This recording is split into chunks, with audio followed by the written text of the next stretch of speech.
दोस्तों, दुनिया के ज्यादातर वायुसेना के विमान लड़ाकू विमान होते हैं जो हवा में कंट्रोल के लिए बनाए जाते हैं। लेकिन बॉम्बर एयरक्राफ्ट जमीन पर हमले करने के लिए बहुत महत्वपूर्ण होते हैं जो युद्ध के परिणाम को बदल सकते हैं। ये विमान भारी और धीमे होते हैं, लेकिन इनकी डिजाइन ऐसी होती है कि ये अपने लक्ष्यों तक पहुंच सके। चलिए जानते हैं 20वीं सदी के मध्य से लेकर आज तक के 10 सबसे अमेजिंग बॉम्बर प्लेन्स के बारे में। Boeing B-52 स्ट्रैटोफोर्ट्रेस। बोइंग B-52 स्ट्रैटोफोर्ट्रेस को 1940 के दशक के अंत में डिजाइन किया गया था। इसने साल 1955 में पहली बार सर्विस में एंटर किया और आज भी इसका इस्तेमाल किया जा रहा है। इसे एक लंबी दूरी का बॉम्बर बनाया गया था जिसकी युद्ध रेंज 14,000 किलोमीटर है और वो भी बिना ईंधन भरे। इसके साथ ही ये 32,000 किलोग्राम तक के हथियार ले जा सकता है। इसका आकार 48.5 मीटर लंबा और 56 मीटर चौड़ा है और इसमें 8 इंजन होते हैं जो इसे 1000 किलोमीटर प्रति घंटा की गति तक ले जा सकते हैं। पहले इसमें एक टेल कैनन भी थी, लेकिन अब इसका इस्तेमाल नहीं होता।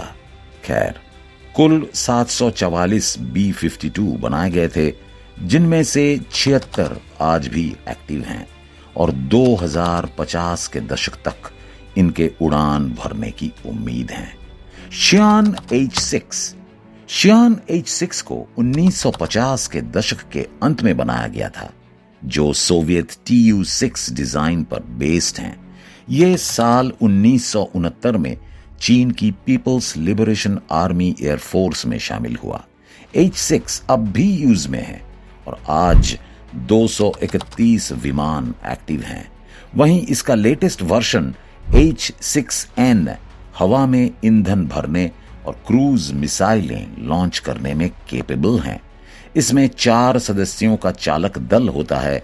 इसकी लंबाई 34 मीटर और पंखों की चौड़ाई 33 मीटर है।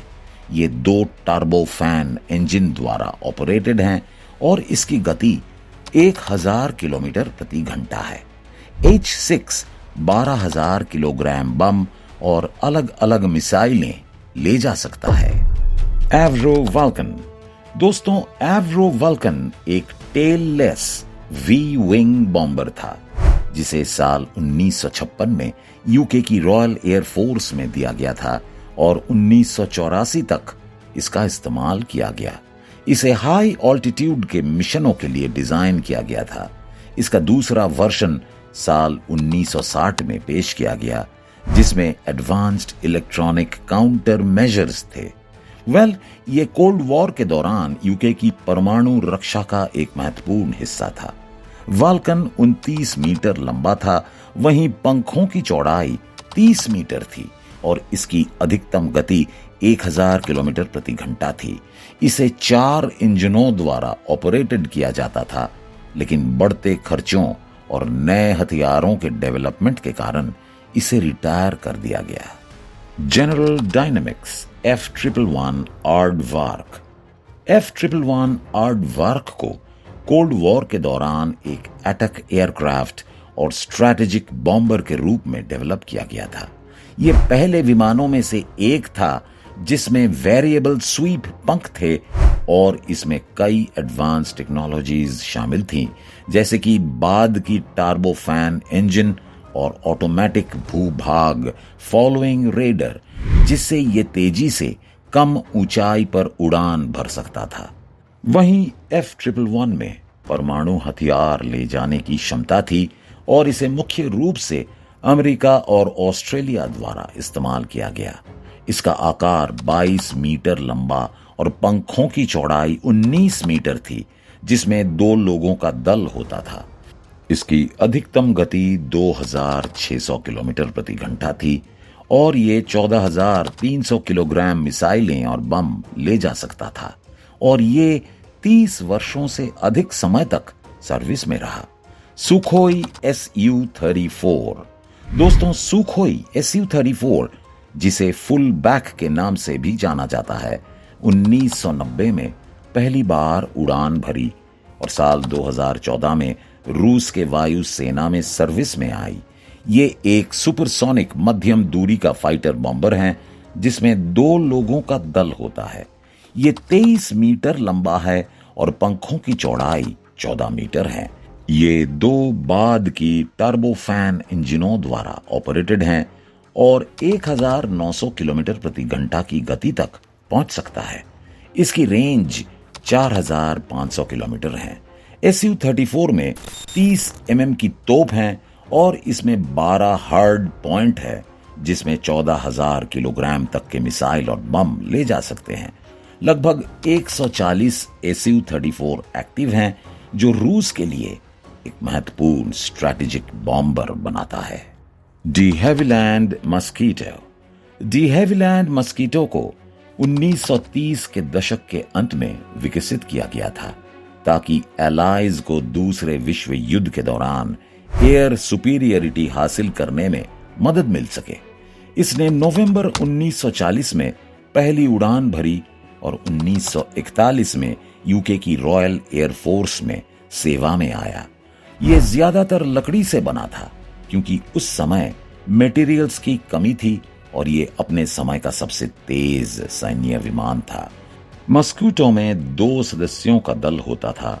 इसकी लंबाई 13.5 मीटर और पंखों की चौड़ाई 16.5 मीटर थी। ये 2 रोल्स रॉयस मर्लिन इंजनों द्वारा ऑपरेटेड था जिसकी गति 688 किलोमीटर प्रति घंटा थी और ये 1800 किलोग्राम बॉम्ब ले जा सकता था। हालांकि लगभग 8000 मस्कीटो बनाए गए थे और 1963 में रिटायर कर दिए गए थे। ट्यूपोलेव Tu-22M। ट्यूपोलेव Tu-22M को 1960 के दशक में ट्यूपोलेव डिजाइन ब्यूरो द्वारा एक लंबी दूरी के स्ट्रैटेजिक मरीन बॉम्बर के रूप में बनाया गया था। इसे नेटो द्वारा बैकफायर के नाम से जाना जाता है। इसे कोल्ड वॉर के दौरान समुद्री खतरों को लक्षित करने के लिए उपयोग किया गया था। कुल 497 Tu-22M बनाए गए थे जिनमें से लगभग 66 अभी भी एक्टिव हैं। ये 42 मीटर लंबा और 34 मीटर चौड़ा है। ये 2 बाद की टर्बोफैन इंजनों द्वारा ऑपरेटेड होता है और 1900 किलोमीटर प्रति घंटा की गति से उड़ान भर सकता है। इसकी रेंज 2500 किलोमीटर है। Tu-22M में सुरक्षा हथियार हैं और ये 24,000 किलोग्राम बम ले जाने में सक्षम है। एवरो लैंकास्टर। दोस्तों, एवरो लैंकास्टर एक महत्वपूर्ण बॉम्बर था जिसने दूसरे विश्व युद्ध के दौरान क्रूशियल भूमिका निभाई।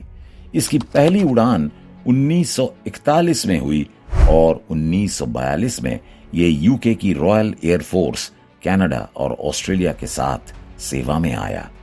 एवरो लैंकास्टर में एक 7 मेंबर टीम होता था जिसमें गनर, बम गिराने वाला, रेडियो ऑपरेटर और नेविगेटर शामिल होते थे। इसकी लंबाई 21 मीटर थी और पंखों की चौड़ाई 31 मीटर से अधिक थी। ये 4 रोल्स रॉयस मर्लिन इंजनों द्वारा ऑपरेटेड था जो इसे 454 किलोमीटर प्रति घंटा की गति तक ले जाता था। ये 4000 किलोमीटर की रेंज में बम गिरा सकता था। लैंकास्टर में 8 मशीन गनें थी और ये 6400 किलोग्राम तक बम ले जा सकता था। आपको बता दें कि 7000 से अधिक लैंकास्टर बनाए गए थे। F-117 nighthawk. F-117 नाइटहॉक को लॉकहीड मार्टिन और अमेरिकी सैन्य द्वारा विकसित किया गया था। ये एक ऐसे विमान में से एक था जिसे स्टेल्थ टेक्निक के साथ डिजाइन किया गया था ताकि इसे पहचान से बचाया जा सके। ये साल 1983 में अमेरिकी वायु सेना के साथ सेवा में आया, लेकिन इसे साल 1988 में पब्लिकली से प्रकट किया गया। इसे एक हमलावर विमान के रूप में क्लासिफाइड किया गया, लेकिन मुख्य रूप से यह बम और मिसाइलें ले जाने के लिए उपयोग होता था। F-117 की लंबाई लगभग 20 मीटर है, जबकि पंखों की चौड़ाई 13 मीटर है और ये 2 जनरल इलेक्ट्रिक टर्बोफैन इंजनों द्वारा ऑपरेटेड हैं।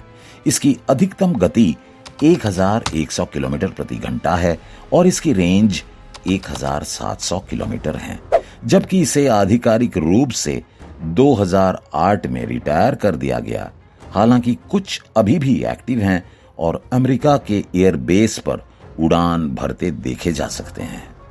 Tupolev Tu-95। वीडियो के अंत में आए तो टुपोलेव Tu-95 ने साल 1952 में पहली उड़ान भरी और 1956 में सोवियत वायु सेना में सेवा में आया।